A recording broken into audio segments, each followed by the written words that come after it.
10월 11일 월요일 아침입니다. 지난밤에 평안히 주무셨는지요?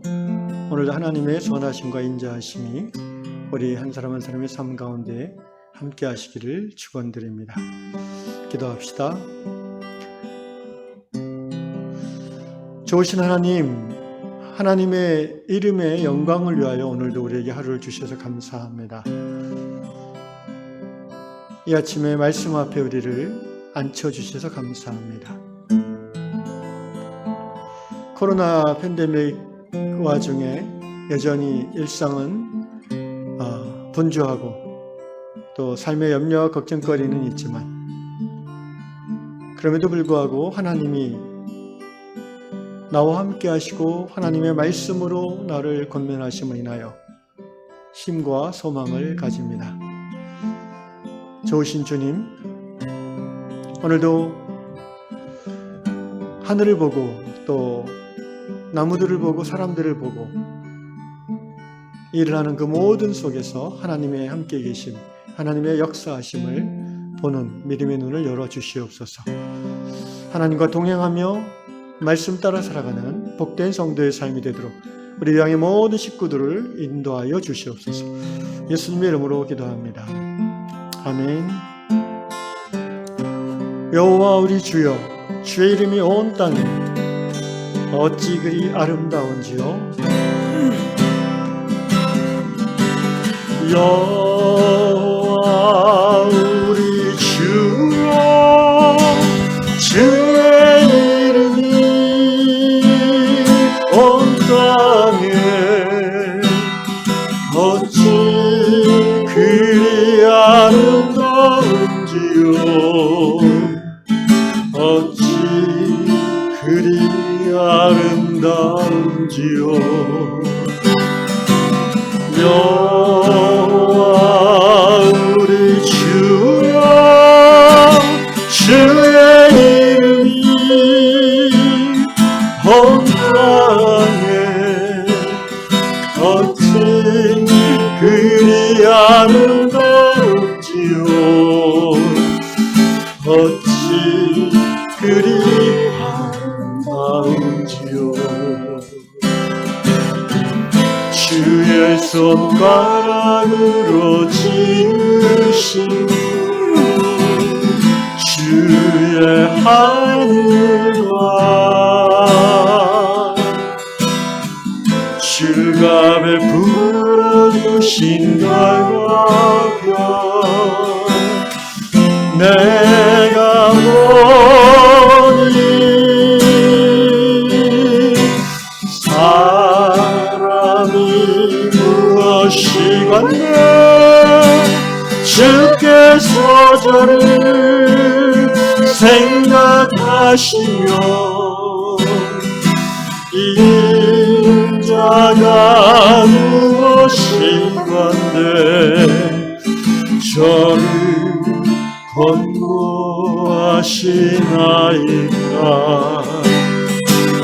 여호와 우리 주여, 주의 이름이 온 땅에 어찌 그리 아름다운지요. 어찌 그리 아름다운지요. 주의 손가락으로 지으신 주의 하늘과 주갑에 불어주신 달과 별, 내가 보니 사람이 무엇이건대 주께서 저를 생각하시며 인자가 무엇이건대 저를 권고하시나이까.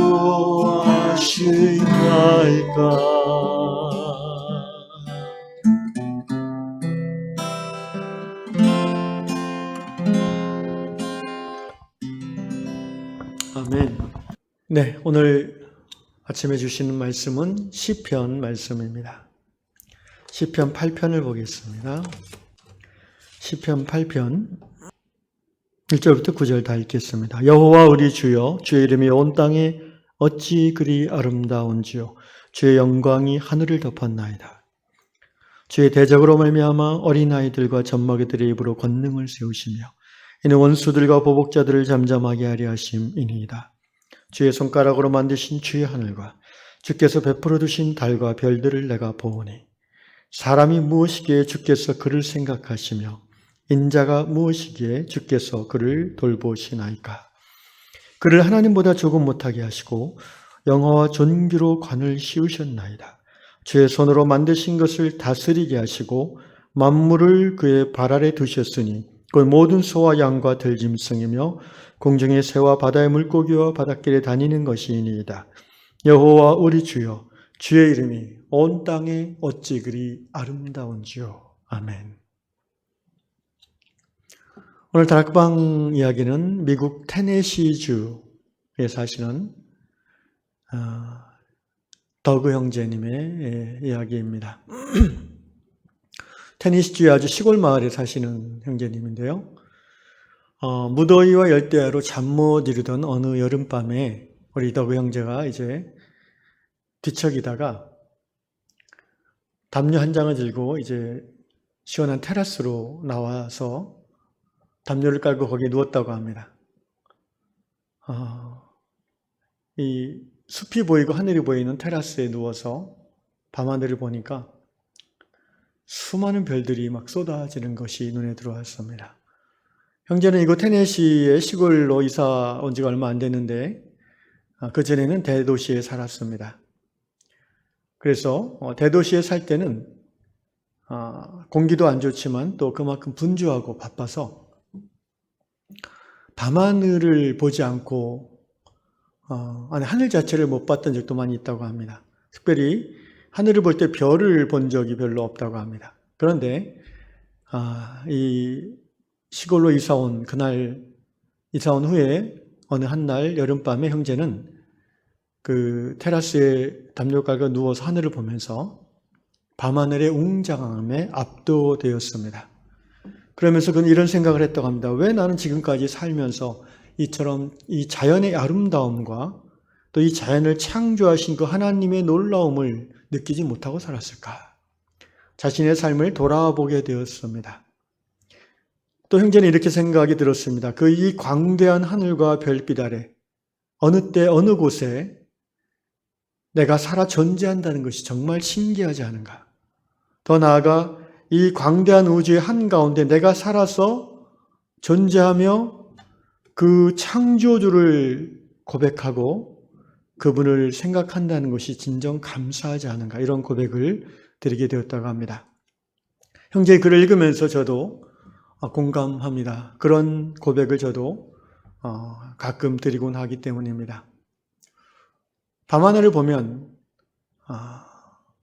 이 온 우주, 이 끝이 없는 이 우주의 어느 한 지점에, 어느 한 시점에 내가 존재한다는 것이 정말 신기하고 신비한 일입니다. 존재할 뿐 아니라 돌도 존재하고 나무도 존재하잖아요. 존재할 뿐 아니라 그 온 우주를 자각하는 존재로 존재한다는 것. 그리고 그 온 우주를 창조하신 더 크신 하나님을 생각하고 그분을 갈망하고 그분과 교통한다는 것. 이것이야말로 내 인생 최대의 기적이고 가장 놀라운 사건이 아닌가, 그런 생각을 저도 자주 하게 되었습니다. 사랑하는 유양 성도 여러분, 코로나 팬데믹이 닥쳐서 많은 불편함이 있지만 그래도 한 가지 좋은 점을 찾자면 우리가 사는 이 서울 경기 지역의 공기가 맑아졌다는 것입니다. 특별히 요즘 같은 이 가을 날씨에 하늘을 보면 기분이 절로 좋아지고 어떤 때는 그 파란 하늘에 뭉게구름이 하나님의 얼굴, 예수님 얼굴처럼 보일 때도 있습니다. 네, 믿음의 눈으로 보면 보입니다. 그런데 밤하늘을 보면 별은 그닥 잘 보이지 않는 것 같아요. 그러니까 눈에 보이는 가시권의 하늘은 맑은데 더 나아가서 거기에는 이제 여러 가지 아직도 먼지들이 많이 있다는 거죠. 도시상공에는 말입니다. 최근 저희 부부는 한 달에 한 번 1박 2일로 강화도에 갑니다. 거기 이제 같은 노회에 속한 선배 목사님, 로고스 교회의 선배 목사님이 강화도에다가 로고스 센터를 마련하셨어요. 원래 교회는 상도동에 있는데 그래서 두 곳을 같이 운영을 하십니다.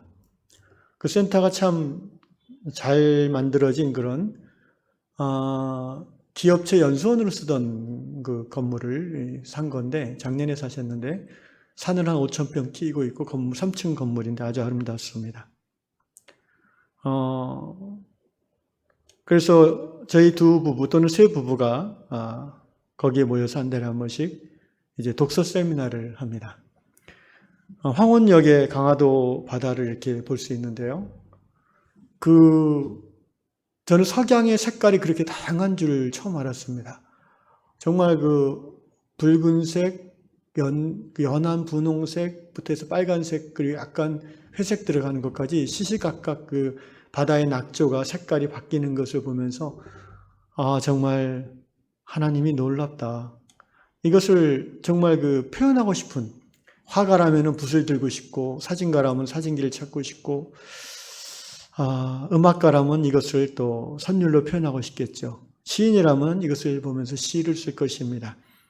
그 모든 주제는 단지 자연의 아름다움이 그치지 않고 그 아름다운 자연을 지으신 그분을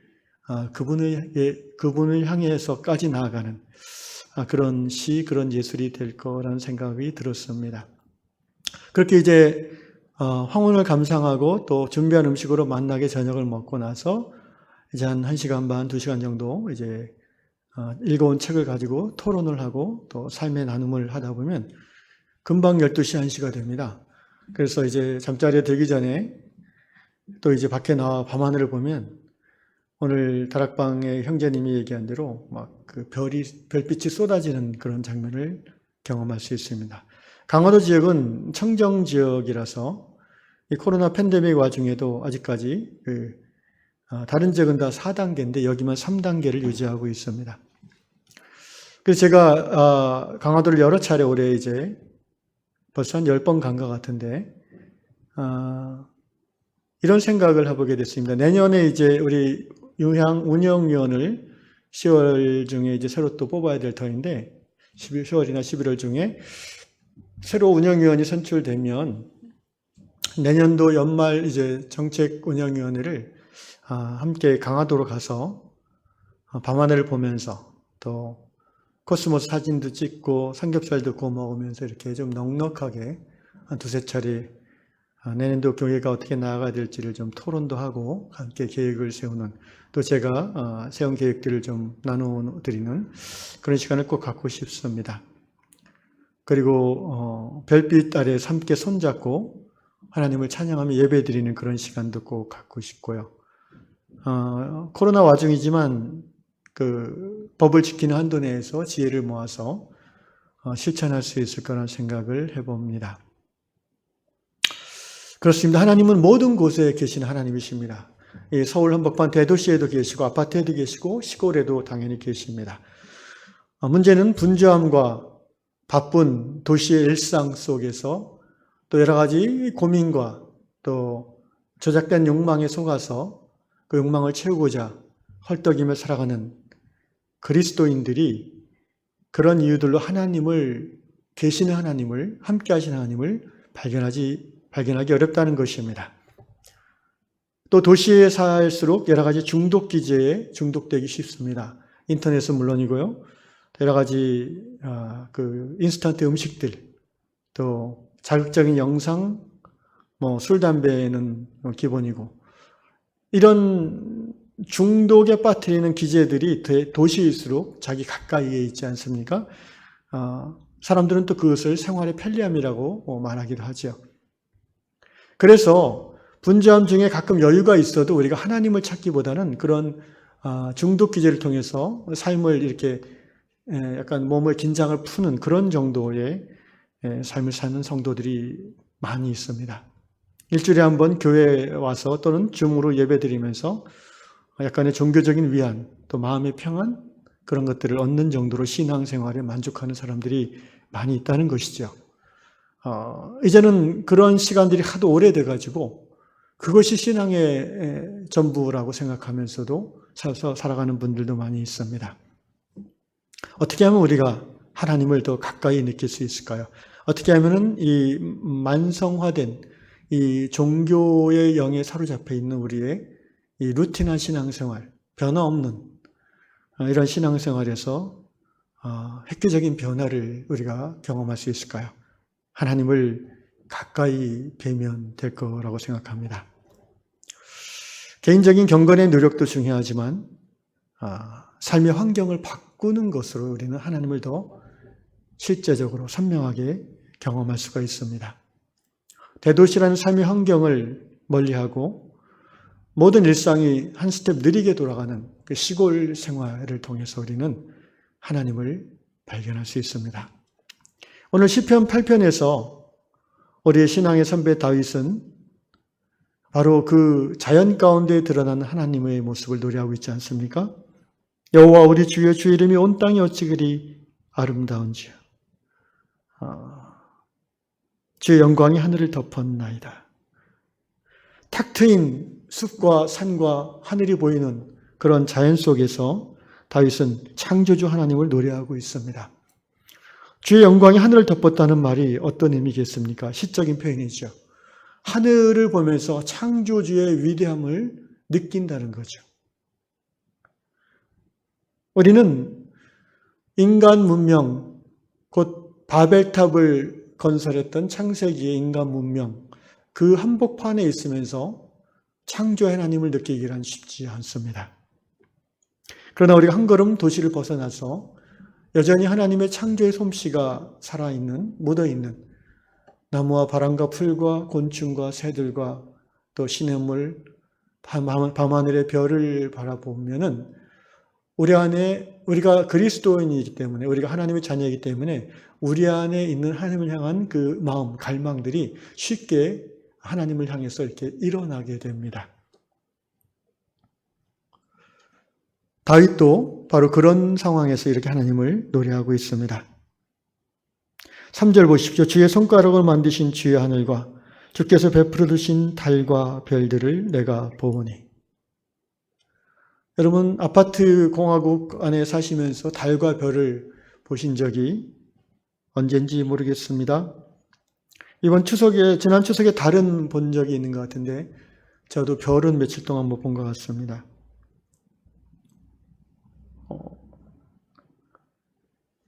예로부터 그 하늘에 있는 천체들은 인간에게 있어서는 신비한 영역이었고요. 그래서 그 신비한 그것들을 바라보면서 더욱 신비한 하나님을 생각이 향하고는 하지요. 오늘날 이미 달과 별 중에 아주 소수, 달과 화성 정도, 목성 정도 우리가 이제 인간의 손길이 닿았다고 하는데, 그럼에도 불구하고 일반 사람들에게 여전히 밤하늘의 별은 신비함이죠. 그것을 바라볼 때 우리가 하나님을 더 가깝게 느낄 수 있는 것은 자연스러운 것입니다. 다윗은 하늘과 달과 별을 보며 하나님을 향해서 이렇게 고백하고 있습니다. 결국 다윗이 고백하는 것은 사람을 향한, 나를 향한 하나님의 은혜를 고백하는 거죠. 4절 말씀, 사람이 무엇이기에 주께서 그를 생각하십니까? 인자가 무엇이기에 주께서 그를 돌봐주십니까? 그러니까 문명의 때가 묻지 않은 또는 잘 보존된 어느 정도 자연의 한복판에서 창조주를 느끼는 것은 생태 영성의 기본이죠. 그리고 생태 영성이라 하면 그런 나무와 풀과 동물과 이런 것에 함께 하신 하나님을 볼 뿐 아니라 결론적으로 그것과 함께 그들을 돌보기 위해서 인간을 지으시고 또 인간에게 그 사명을 주신, 내게 사명 주시는 하나님과 연결되기까지가 생태 영성의 그 사고의 범주라고 생각을 합니다. 그 사람은 어떤 사람입니까? 5절 그를 하나님보다 조금 못하게 하시고 영화와 존귀로 관을 씌우셨나이다. 우리 인간은요, 하나님께서 영광스럽고 존귀하게 지은 존재들입니다. 왜 그러냐면 어떤 의미에서 영광과 존귀냐면은 그래서 어마하고 높은 위치에서 호령하고 다스리고 아래에 있는 존재들을 착취하는 그런 의미가 아니라 하나님이 지어주신 피조 세계를 관리하고 섬기는 차원에서의 영광과 존귀함이죠. 우리가 세상적인 그 세속화된 사고방식으로는 큰 소리치고 높은 데 앉아서 사람 부리고 대접받고 권세를 남용하는 이런 사람을 우리가 영광스럽고 높은 자리에 있다고 착각하는데 그건 세속적인, 굉장히 세속적인 마인드고요. 성경이 말하는 영광과 존귀는 무엇입니까? 그러한 본질, 그러한 그 위상을 갖고 있지만 낮은 곳에 임하여서 그 권세 아래에 있는 그 생명들을 돌보고 섬기고 결국 그래서 인간과 자연이 함께 조화를 누릴 수 있게 해주는 그 키 역할을 하는 사람. 그렇기 때문에 그 사람을 대해서 성경은 존귀하다 이렇게 얘기하는 거예요. 왜냐하면 하나님이 그에게 그런 형상으로 부여하셨고 하나님을 대신해서 그 일을 하기 때문입니다. 예수님이 왜 존귀하십니까? 하늘 보좌에 계속해서 예수님이 앉아만 계신 하나님이었다면 그분이 우리에게 존귀하다고 불려지지 않을 겁니다. 그분이 하늘 보좌를 기꺼이 내려놓으시고 인자의 온 것은 섬김을 받으려 함이 아니라 뭐라고요? 섬기러 왔고 자기 목숨을 다해서 사람과 하나님의 피조세계를 살리고자 왔기 때문에 우리가 그분을 영광스럽고 존귀한 주님으로 섬기게 되는 것입니다. 다윗은 하나님의 피조세계인 자연 한복판에서 하나님을 바라보게 되고 더 나아가서 하나님이 자신을 어떻게 바라보고 사람을 어떻게 생각하시는가를 깨닫게 되는 것이죠. 하나님보다 나를 조금 못하게 지으셨다고 5절 그를 하나님보다 조금 못하게 하시고 영화와 존귀로 관을 씌우셨나이다. 6절 주의 손으로 만드신 것을 다스리게 하시고 만물을 그의 발 아래 두셨으니 그렇습니다. 이것이 바로 창세기 1장과 2장에 나오는 인간에 대한 하나님의 계획이고 또 인간의 그 실존이라고 볼 수 있습니다. 시편 8편을 묵상하면서 한두 번 말씀드린 것 같은데 이런 생각을 또 하게 됩니다. 우리가 예수 믿는 신앙 공동체 유향교회로 함께 살아가는 사람들인데 언젠가 때가 되면 우리가 함께 이 자연을 좀 더 깊이 누릴 수 있는 그리고 그 가운데 계신 하나님을 더 깊이 만날 수 있는 그런 삶의 장소로 우리가 이주를 하면 어떨까, 이주를 한 게 좋지 않을까 생각을 계속하게 되는 것입니다. 가까운 시골로 들어가서 함께 예수 마을을 이루어 사는 것이죠. 공동체를 만들어 보는 것입니다. 주일날 한 번 모이고 마는 그런 도시교회 공동체가 아니라 주중의 삶을 함께 공유하고 누릴 수 있는, 그리고 주일날 모이는 것이 중심이 아니라 주중에 만나는 삶이 관계의 중심이 될 수 있는, 이것이 원래 로컬 처치고 마을교회고 마을 공동체적인 교회죠. 우리의 자녀들이나 손자, 손녀들은 대도시에 살 겁니다. 그들의 선택이죠. 그거는 어쩔 수 없지 않습니까? 그러나 적어도 주말이 되면 분주한 대도시의 일상 속에 지친 우리의 자녀들, 손자, 손녀들이, 여러분 요새 애들도 학교 갔다 오는 거 끝나지 않잖아요. 학원 뺑뺑이라고 하죠. 막 돌리지 않습니까? 그러니까 애들은 자꾸 스마트폰에 들어가죠. 도피하는 거죠. 그렇게 주중에 정말 그 지쳐있는 우리의 자녀들, 손자, 손녀들에게 우리가 고향을 만들어 주는 일입니다. 부모가 계신 곳이 고향이 아니겠습니까? 그래서 주말 되면은 금요일 밤이 되면 엄마 아빠와 함께 손자 손녀들이 할아버지 할머니 집으로 오는 거죠. 그곳에 와서 토요일 하루 종일 아이들은 숲의 향기를 맡으며 시냇물에 발을 담그고 꽃과 벌과 나비와 또 강아지와 함께 뛰놀면서 또 배고프면 교회에 와서 권사님들이 만들어주는 간식 먹으면서 그 간식도 다 무공해 청정 텃밭에서 나온 간식들 아니겠습니까? 그리고 토요일 날은 또 엄마 아빠들이 할 일 없잖아요. 그러니까 이제 교회로 불러가지고 성경적 자녀교육 세미나 아니면 또 다른 여러 가지 신앙 안에서 주식 투자하기 뭐 이런 세미나 이런 것들을 그들의 그들의 니드를 채워주는, 그러면은 또 그들도 이게 부모님 계신 이곳에 아이들하고 오는 것이 어떤 뭐 의무가 아니라 정말 좋은 곳이다. 여기 나중에 나도 살고 싶다라는 그런 생각이 들 정도로 사실은 그렇게 만들어주는 것이 우리 오늘 이 아버지 어머니 세대의 사명이 아닌가 싶어요. 그래서 주일날에는 함께 3대가 모여서 예배드리고 밥을 먹고 찬양하며 또 마을을 함께 섬길 수 있는, 그리고 또 이제 우리 자신들의 당면한 노년의 문제를 생각할 때에도 우리가 이런 예수 마을 교회를 이루는 것이 절실합니다. 대부분의 저희 세대의 부모님들은 지금 살아계시면은 치매가 거의 다 있습니다. 저도 지금 지난번 추석 때 요양원에 모신 저희 숙부님을 제가 이제 면회를 갔다 왔는데 치매가 좀 더 심해지신 것 같아요. 그리고 귀가 거의 안 들리니까. 원래 부산에 오래 사시던 분인데 이제 스스로 자기 몸을 건사를 못하니까 이제 저희 조카들이 제가 주로 해서 이제 요양원으로 모셨는데 말년에 이제 돌아가실 때까지 거기 있는 거예요. 평소 친하게 지내던 가족들, 친구들은 뭐 1년에 한두 번 볼까 말까고. 그런데 예수 믿고 교회 공동체로 모여 신앙생활하는 우리들에게도 이 일이 남의 일이 아니라는 거죠. 우리의 자녀들이 40대 됐을 때 우리가 80대 되면은 그들에게 우리가 짐이 될 수는 없지 않습니까? 결국 함께하는 신앙 공동체 안에서 서로가 서로를 끝까지 책임져주는 그런 시스템을 지금부터 준비해야 된다는 거죠. 나이 들어서 아무도 모르는 그런 요양병원으로 보내져서 거기서 어떤 그런 그 자본의 그 시스템을 돌아가면서 한 사람이 6명에서 8명을 관리하니까 어쩔 수 없잖아요.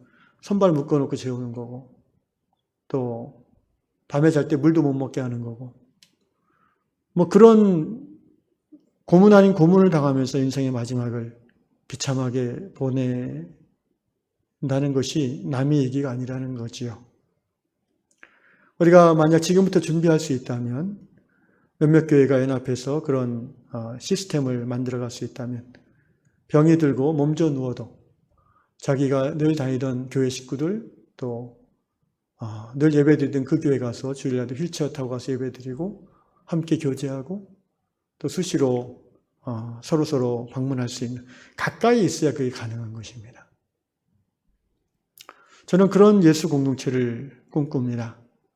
서둘러서 될 일은 아니지만 적어도 우리 교회의 모든 성도들이 앞으로 5년, 10년 후를 내다보면서 우리 요양교회가 하나님이 기뻐하시는 그런 교회, 사실은 이 시대에 하나님이 기뻐하시는 교회가 꼭 이런 교회다라고만 할 수는 없죠. 그러나 저는 적어도 21세기 앞으로 노인 시대를 맞이해서